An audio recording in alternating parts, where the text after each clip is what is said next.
తప్పనిసరిగా గోదావరి జిల్లాల్లో అయితే ఇంకా హోరెత్తిపోయి ఉంది. అటు పవన్ కళ్యాణ్ గారు ప్రచారం కావచ్చు, జగన్మోహన్ రెడ్డి గారి ప్రచారం కావచ్చు, చంద్రబాబు నాయుడు గారు లేదా నరేంద్ర మోడీ గారు కూడా తప్పనిసరిగా రాజమండ్రికి వస్తారన్న సమాచారం మాకైతే ఉంది. సో హోరాహోరీగా అయితే ఉంది.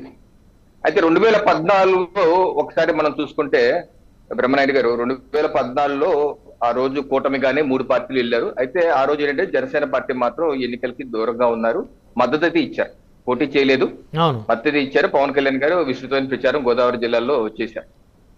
ఆ యొక్క ప్రభావం మనం చూసుకుంటే మొత్తం ఉభయ గోదావరి జిల్లాల్లో బ్రహ్మనాయుడు గారు 34 సీట్లు ఉన్నాయండి. 34 సీట్లు ఆ రోజు కూటమి గెలుచుకుంది 29, వైసీపీ 5 మాత్రమే. దీనిలో ఉమ్మడి పశ్చిమ గోదావరి జిల్లా అయితే క్లీన్ స్వీప్ 15 కూటమి గెలిచేసుకుంది. సో అంటే almost 85% strike rate. 85% strike rate. 29 స్థానాలు వస్తే కూటమికి రాష్ట్ర వ్యాప్తంగా 106 సీట్లు వచ్చాయి. అంటే దగ్గరగా 30% సీట్లు గోదావరి జిల్లా నుంచి వచ్చేసి మిగతా రాష్ట్రంలో ఉన్న 11 ఉమ్మడి జిల్లాల నుంచి మిగతా 75-77 సీట్లు వచ్చాయి. సో ఆ ప్రభుత్వం గత ప్రభుత్వం రావడానికి కీలక భూమిక, ఫౌండేషన్ వేసింది గోదావరి జిల్లాల్లో నుంచి 29 స్థానాలని చెప్పక తప్పదు. అంతే కదండి, ఎక్కువ స్థానాలు ఇక్కడ వచ్చాయి. మిగతా అయితే స్ట్రైక్ రేటు 50% 50% ఉంది. గెలుపోవటం డిసైడ్ చేసేది మాక్సిమం గోదావరి జిల్లాలే కదా రవికిరణ్ గారు. అవునండి, అయితే అది కీలకం అనమాట. అంటే ఎక్కువగా మెజారిటీ ఇచ్చింది 2014లో గోదావరి జిల్లాలే. అయితే 2019కి వచ్చేసరికి మొత్తం రివర్స్ అయిపోయింది. 2019లో ఆ రోజు మేము విడిగా వెళ్ళాం, టీడీపీ విడిగా వెళ్ళింది, జనసేన కూడా 3 జాతీయ పార్టీలతో కూటమి కట్టి వారు ముందుకెళ్లారు.